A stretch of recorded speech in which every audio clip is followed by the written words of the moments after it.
time for the Mike Wagner Show, powered by Sonic Web Studios. Visit online at sonicwebstudios.com for all your needs. The Mike Wagner Show brings you famous celebrities and amazing people from all over the world. Listen online at themikewagnershow.com and on Facebook, SoundCloud, Spreaker, Spotify, and iHeartRadio. And watch the interview on YouTube. So sit back and relax and enjoy the Mike Wagner Show. Hey everybody, it's Mike from the Mike Wagner Show, powered by Sonic Web Studios. Visit online at sonicwebstudios.com for all your needs. Look at a professional website without breaking your budget. Sonic Web Studios is the answer. Sonic Web Studios offers fast, affordable, custom web designs that blow the competition away. Call today at 1-800-303-3960.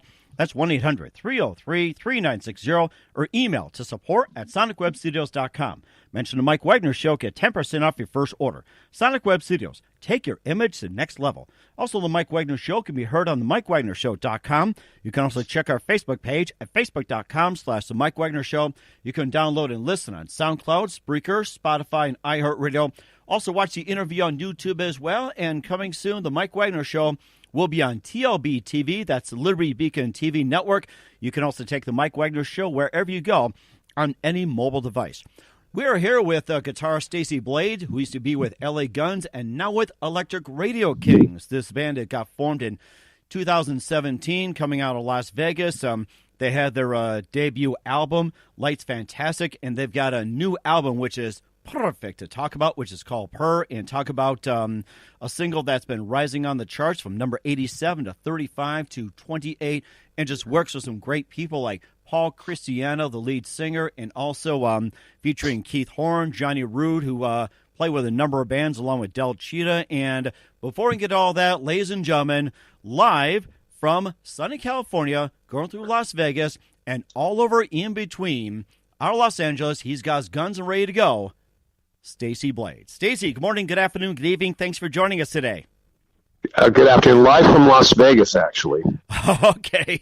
All right. Well, it's somewhere along the West Coast, too. And in the same ballpark, yeah. Yeah, no, I moved from L.A. 6 years ago, so I've been in Vegas. Wow, it's been 6 years.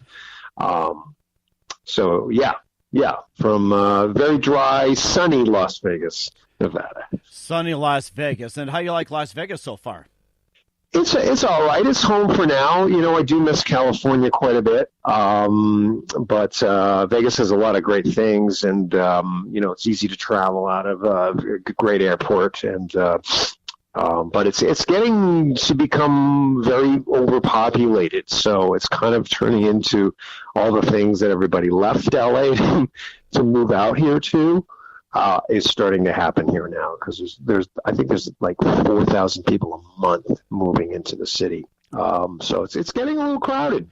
I bet. It's a cool place. I bet, yes, and it's also a lot happening as well too. You're currently playing with the Electric Radio Kings with Paul Christiano, the lead singer, and of course, you guys has an amazing story on how you guys came together. You got a brand new song called Back to Black, which was an original from a really good influence. And, of course, you also had a couple of debuts as well, too. You also play with L.A. Guns, and you also play with quite a few, like with Rhett and, quite some others. And, of course, many of us grew up in that time. And first off, before we get into your new group as well, tell us how you got started. Well, Paul and I started, by the way, Back to Black is actually a remake of Amy Winehouse. For the record, it's actually a cover song that we redid, but we'll get to that. Paul and I met in 2013, right after I left LA Guns.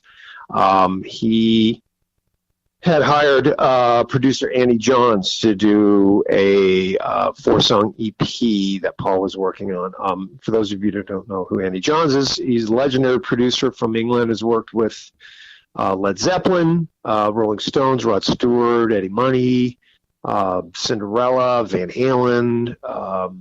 He's worked with so many incredible artists. And he had done the last 3 LA Guns records that I did with the band.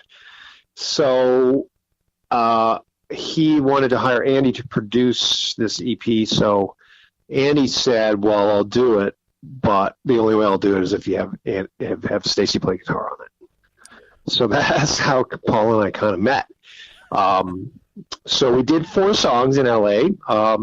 Then a month or 2 went by, and Paul, really wanted to keep working with me and Andy again. So he had decided to come back to. Paul lives in New Orleans, so he decided to come back to LA. And as we were starting pre-production on the next 4 songs, Andy went into the hospital, and 10 days later he passed away. Oh my gosh, I'm so sorry. So that was kind of crazy how that happened, and we were essentially the 2 last artists to work with him. So that was very kind of surreal, but it really kind of solidified Paul and I's relationship, just not as musicians, but as working together and friend-wise too. So fast forward to 2017. Back when this happened, this was 2013. Yeah, it was 2013. It just wasn't the right time for us to pursue a band situation, and with Andy passing, it just, I don't know, it just kind of fell off to the side a little bit, and I went to do on some other things, and so fast forward, like I was saying, he called me in 2017. I said, I want to, do another recording project. And I said, well, why don't you come out to Vegas? I said, there's a lot of great musicians here now. And I said, I got a great studio we can use, Desert Moon Studios. And we started writing, and I said, let's do something, different. Let's take what you and I both love musically, like, Stone Temple Pilots, Cheap Trick, Foo Fighters, and kind of go down that road. And we started writing, and it was just really, really magical. And once we recorded, I think it was 3 or 4 songs, which became the EP of Light's Fantastic. And we just knew once we started laying the stuff down how good it was. And we were like, we need to pursue this as a band, because something's really magical happening here. So that's kind of how Paul and I just came to be, and we built this band, and we brought in all the other guys that are in the band, and that's how Electric Radio Kings is. That is amazing. And how'd you come up with the name Electric Radio Kings? Well, I had this name called Stereo Kings sitting around for a while, and we were tossing back names as you do, go through a million names that are all just like, no, that doesn't work now. So everybody was like, oh, well, that's kind of cool. And I think after a couple of days of bringing that name up, Paul said Electric Radio Kings. I'm like, that's the one. So he gets the points on that. It sounds like you guys all mashed together with all kinds of names and everything else, too. We'll get to your songs as well, too, in a minute. You're listening to the Mike Wagner Show at the MikeWagnerShow.com, powered by Sonic Web Studios. Visit online at SonicWebStudios.com for all your needs. Looking for a professional website without breaking your budget? Sonic Web Studios is the answer. Sonic Web Studios offers fast, affordable custom web designs that blow the competition away. Call today at 1-800-303-3960. That's 1-800-303-3960. Or email to support@SonicWebStudios.com. Mention the Mike Wagner Show. Get 10% off your first order. Sonic Web Studios. Take your image to the next level. Also, the Mike Wagner Show can be heard on the MikeWagnerShow.com. You can also check our Facebook page at Facebook.com/The Mike Wagner Show. You can also download and listen on SoundCloud, Spreaker, Spotify, and iHeartRadio. Also, watch the interview on YouTube. And coming soon, the Mike Wagner Show will be on TLB TV. That's the Liberty Beacon TV network. You can take the Mike Wagner Show with you wherever you go on your favorite mobile device. We're here at guitarist Stacey Blades, formerly of LA Guns, and now with Electric Radio Kings with Paul Christiana and many others. And, of course, you got the new album, Purr, that's coming out. But before we get to that new album, Sympathy for Me, which was getting a lot of attention, peaked at number 4. So just tell us all about the song and, why you chose to do the original by Amy Whitehouse. Yeah. So last year we had released the first single came out in 2017, which Grabbing an Edison Star. It didn't really do much. It was a little disappointing because Paul and I really, really liked that song and thought we were going to do fairly well with that. So then we decided, well, let's put out Sympathy for Me, but let's do video as well.